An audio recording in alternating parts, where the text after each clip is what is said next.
আসসালামু আলাইকুম, welcome back to my channel Rumi's fashionable house. আমি আজকে রান্নাঘরটা ক্লিন করব।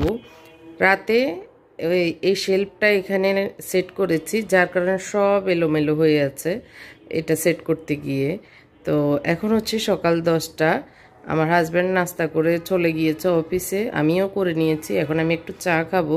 খোলা পিঠা বানিয়েছি খোলায়, তো আর হচ্ছে মুরগির ঝোল দিয়ে খেয়েছে রসমলাই দিয়ে। তো এখন একটু 1 কাপ চা খাবো, চা খাওয়া হয়নি। খেয়ে আমি রান্নাঘরটা গুছাবো। আমার হাজব্যান্ডও চলে গেছে, মোত্তাই কোচিংয়ে গিয়েছে খিলগাঁও। আর বড় আর ছোটোজন আছে, ওরা আস্তে ধীরেই নাস্তা করবে। তো চিন্তা করলাম সময় যেহেতু আছে, আমি আজকে রান্নাঘরটা গুছাই। তো তার আগ দিয়ে আপনাদেরকে দেখাচ্ছি আমার এই এলোমেলো রান্নাঘরটা কেমন। এই যে ওপেন, আসলে এগুলো ডোর না থাকাতে, ওপেন থাকলে কেমন যেন সব কিছু দেখা যায়, ভালো লাগে না। তো তারপরেও কি করা, অ্যাডজাস্ট তো করেই যেতে হবে আমাদেরকে।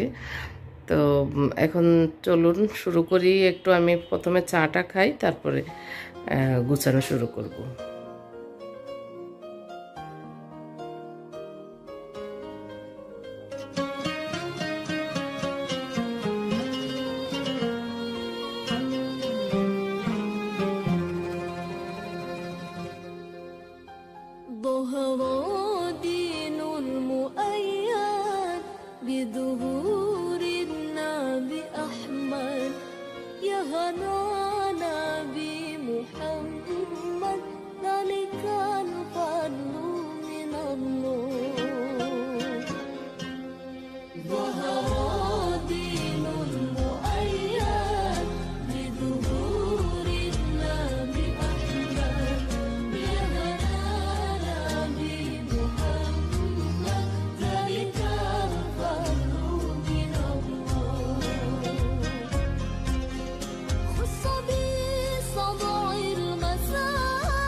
চা খেয়ে মোটামুটি রান্নাঘরটা গুছিয়ে নিয়ে এখন বেডশিটটাও বিছিয়ে নিচ্ছি, কারণ গতকালকে যে বেডটা পিঙ্ক কালারে বিছিয়েছি সেটা উঠিয়ে নিয়েছি। এখন যেহেতু আসলে বাসা চেঞ্জ করেছি, মোটামুটি এখনও ময়লা ধুলাবালি ফ্লোরে যায়নি, তো এই জন্য ভাবলাম যে পরে বিছাবো, এখন চেঞ্জ করে নিয়েছি এই জন্য।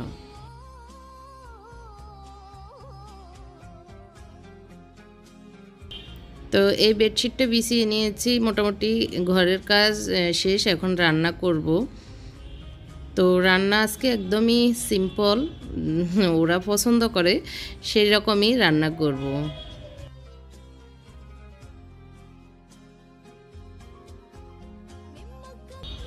তো আমার এই বেডশিটটা অনেক প্রিয়, অনেক আগের পুরনো, তো বিছালে আসলে দেখতে ভালোই লাগে।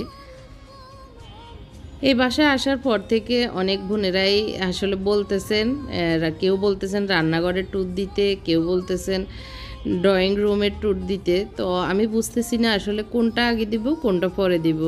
আপনারাই আমাকে কমেন্ট করে জানাবেন কি ড্রয়িং রুমের ভিডিও আগে দিব নাকি রান্নাঘরের ট্যুর ভিডিও আগে দিব।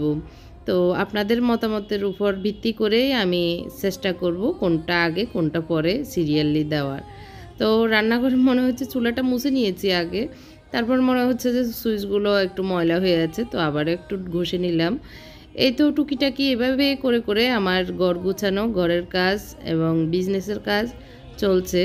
এই লাইটটা কেন যেন জ্বলতেছে না, আমার বড় ছেলেকে বললাম যে তুমি একটু নেড়ে চেড়ে দাও, হয়তো লাইটের প্রবলেম হতে পারে। তো একটু দেখতেছে, চেক করে নিচ্ছে আর কি।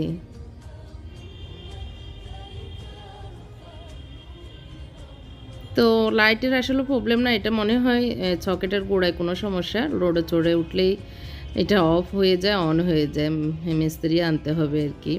তো ওরা যেহেতু উঠেছে, ওদেরকে এখন আমি নাস্তা দিচ্ছি কলার পিঠা মুরগির ঝোল দিয়ে। তো গুড়ি আসলে এই বাসায় আসার পর থেকে বানানোর পরে ভাঙানোর পরে আর কি গুড়ি, তো মোটামুটি আমাদের কলার পিঠাটা চলছে, একদিন পর পরে বানাচ্ছি, যদিও ভিডিওতে মানে কয়েকদিনই দেখানো হচ্ছে। তো আমাদের কাছে আসলে ভালো লাগে রুটি বানানোর ঝামেলা আমার ইদানিং একটু কম হচ্ছে। তো নিজে যেহেতু করতে হয়, যখন যেভাবে যার যেটা ভালো লাগে সেটাই তো খাওয়া লাগে।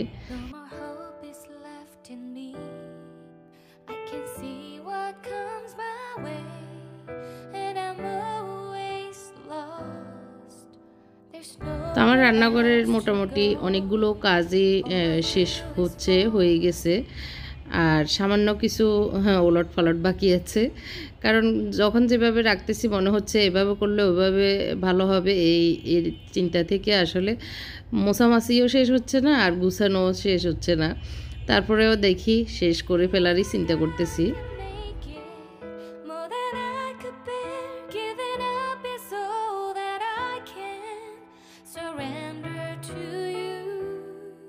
তো বড় ছেলে চিনি দিয়ে নারকেল দিয়ে লাগিয়ে খাচ্ছে।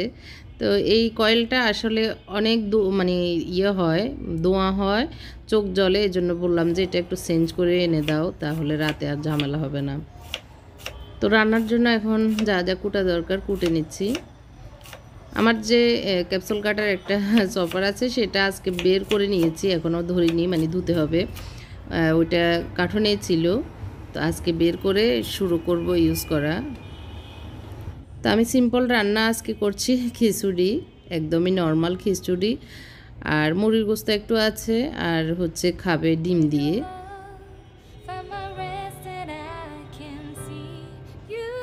গতকালকে মাছ রান্না করেছি, মাছও আছে। আর একটু আমি টমেটো সালাদ করব বা টমেটো ভর্তা, যেটাই হোক ওটা করে খাবো, এটাই চিন্তা।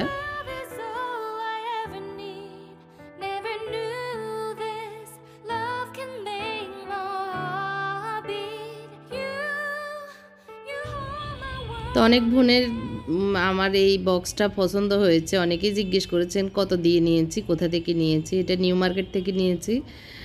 দামটা আসলে মনে থাকে না, যখন আনি তখনই কিছুদিন মনে থাকে।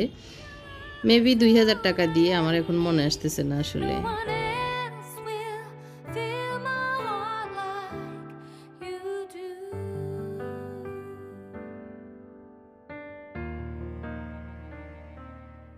ওই দিন আমি এই শেলফটা গুছিয়েছিলাম, তো আসলে এখানে আমি এই বক্সটা, এই মশলার বক্সটা নিচে রাখতে হচ্ছে, যার কারণে আমার জন্য সমস্যা হচ্ছে। তো এখন আমি চিন্তা করেছি এই কাঠটা এখানে দিয়ে এই মশলা বক্সটা এখানে দিব। তো এই কাঠটা এখানে দিলে তো এভাবে দিলে ভালো লাগে না, তো এই জন্য আমি এটাকে ডিআইওয়াই করব। তারপরে এখানে দিব, আর নিচে এই জিনিসগুলো এভাবে থাকবে। নিচে জিনিসগুলো আমি আর একটু সুন্দর করে আবার সাজিয়ে নিব। আসলে এখনও ঠিক করতে পারতেছি না কোথায় কি রাখবো। তো আসলে যখন যেভাবে মনে হচ্ছে এভাবে করার চেষ্টা করছি, বাকি ফাইনালি রেডি হবে হয়তো আর কয়েকদিন পর।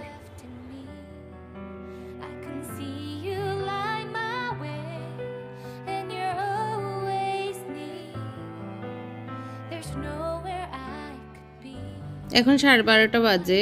এখন কাপড়গুলো ধুতে দিয়েছি, যেগুলো ধোয়া দরকার, আর যেগুলো গত রাত্রে দিয়েছিলাম বিকেলে আর কি, গত দিন বিকেলে, সেগুলি মোটামুটি শুকিয়ে গিয়েছে। এগুলো নিয়ে আসতেছি, এসে ভাঁজ করব, এগুলো ঠিকঠাক করা।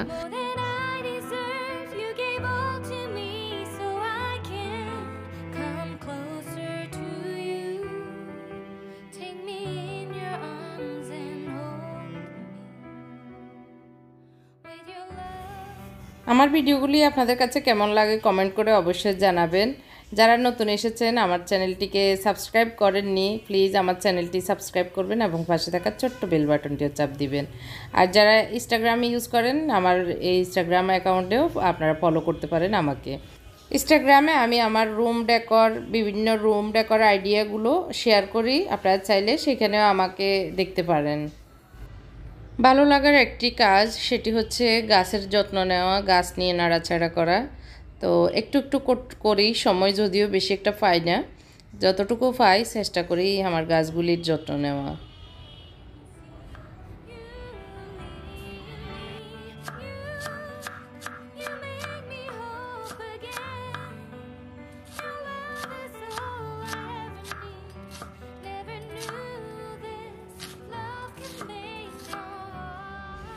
ওরা দেরিতে নাস্তা করেছে, এই জন্য ওরা এখন আর দুপুর খাবে না। তো আমি একটু টমেটো পেঁয়াজের ভর্তা করে নিচ্ছি শুকনো মরিচ দিয়ে, খিচুড়ি দিয়ে খাবো। একটু গত দিনের মাছ আছে সেগুলো নিচ্ছি। আর মুরগির মাংস ওরা খাবে, আমার একটু খেতে ভালো লাগে না মুরগির মাংস, মাঝে মধ্যে খাই আর কি, বেশি একটা খাওয়া হয় না। তো এই তো আমার প্লেট রেডি।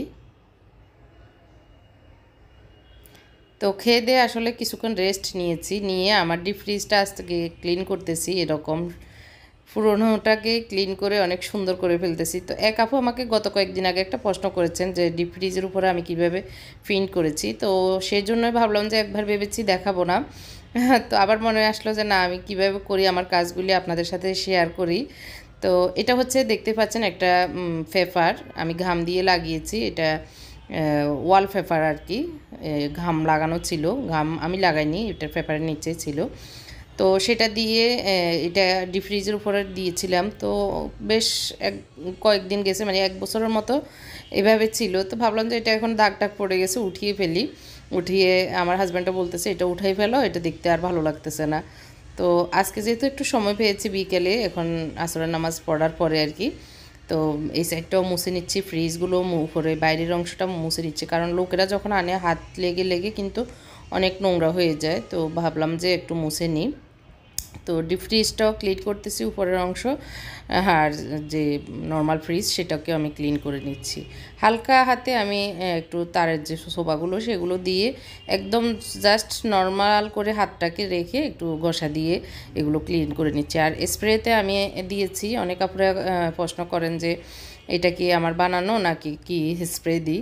তো এটা হচ্ছে একটু সাবান পাউডার, ভিনেগার 2 টেবিল চামচ, তারপরে সোডা যে বেকিং সোডা সেটা 1 চামচের মতো দিয়ে একটা লিকুইড তৈরি করি। সেই স্প্রেটা দিয়ে আমি প্রায় 2-3 মিনিটের মতো রেখে তারপরে একটু হালকা হাতে ঘষে রুমাল দিয়ে ভালো করে মুছে নিচ্ছি। তাহলেই অনেক সুন্দর হয়ে যায়, যে কোনো নোংরা জিনিসও কিন্তু খুব সুন্দরভাবে ক্লিন হয়ে যায়। দেখতে পাচ্ছেন, দেখতে প্রথমে প্রিন্টার কারণে অনেক মানে খ্যাত খ্যাত লেগেছে, এখন অনেক আমার কাছেই ভালো লাগতেছে, পাতলা মনে হচ্ছে আর কি। তো এখন আমি যে বললাম এই কার্ডটাকে ডিআইওয়াই করব, তো সেটা মানে একটু করে নিচ্ছি। সেটা হচ্ছে আমি এই এগুলো হচ্ছে যে কোনো ডয়ারে বা যে কোনো শেলফের উপরে দেওয়ার পেপার আর কি, ফোম টাইপের। তো এটা আমি বাণিজ্য মেলা থেকে নিয়েছিলাম 2-3টা রোল। তো এখন আছে, ভাবলাম যে অন্য কিছু না দিয়ে এটা দিয়েই করি, আর হাতের কাছে অন্য কিছু পাচ্ছিও না। তো এটাকে আমি সমানভাবে কেটে নিচ্ছি। আমরা যেভাবে গিফট বক্স র্যাপিং করি সেরকমই আমি র্যাপিং করে এটাকে খুব ইজিভাবে করে নিচ্ছি, কারণ মানে অন্য কিছু রং টং করার মতো এখন আর সেই শক্তি লাগতেছে না, মানে মন মানসিকতা আসলে কুলাচ্ছে না। তো এইভাবে আমি চিন্তা করলাম যে সহজেই হয়ে যাবে, 5 মিনিটের ভিতরে আমার এই কাজটা হয়ে যাবে। আর দেখতে কাঠটা এমনিতে ভালো লাগতেছে না, বোর্ডটা আর কি। আর এটা করার পরে কিন্তু সৌন্দর্যটাও বেড়ে যাবে, কাজেও লাগবে আমার, যেহেতু কাজেই লাগবে, শেল্ফের উপরে দিব চিন্তা করেছি। তো সেই কারণে একটু সুন্দর করে নিচ্ছি আর কি, সুন্দর না করলে তো আমাদের কাছে ভালো লাগে না। তো আমি আসলে আমার ছোট্ট আইডিয়া দিয়ে পুরনো জিনিসকে, ফেলে দেওয়া জিনিসকে রিসাইক্লিং করা, সেটাকেই কাজে লাগানো চেষ্টা করি আমার সংসারে। যাদের অনেক টাকা আছে, অনেক অ্যাবিলিটি আছে, তারা তো যে কোনো জিনিস অনেক দামে অনেক সুন্দরভাবেই কিনতে পারেন। তো আমি মনে করি এগুলি আমার ধারে কাছেই আছে, আর এগুলি দিয়ে আমি আমার মনের মতো করে করি। তো আমার বোর্ডটা মোটামুটি রেডি, এখন আমি এই শেলফটার উপরে দিব। তো একটু দেখতেছি কেমন হয়। আর এই শেলফটা এখানে হয়তো দিব না, এখান থেকে সরিয়ে ফেলবো, তারপরও আমি একটু আপনাদের সাথে দেখানোর জন্য দেখে নিচ্ছি, একটু মুছেও নিলাম। তো আজকের ব্লগটি কেমন হয়েছে কমেন্ট করে অবশ্যই জানাবেন। যারা আমার নতুন এসেছেন তাদেরকে অসংখ্য ধন্যবাদ জানাচ্ছি, আর যারা আমার পুরনো ভিউয়ার্স তাদেরকেও অসংখ্য ধন্যবাদ জানিয়ে আমার ব্লগটি এখানে শেষ করছি। আল্লাহ হাফেজ, আসসালামু আলাইকুম।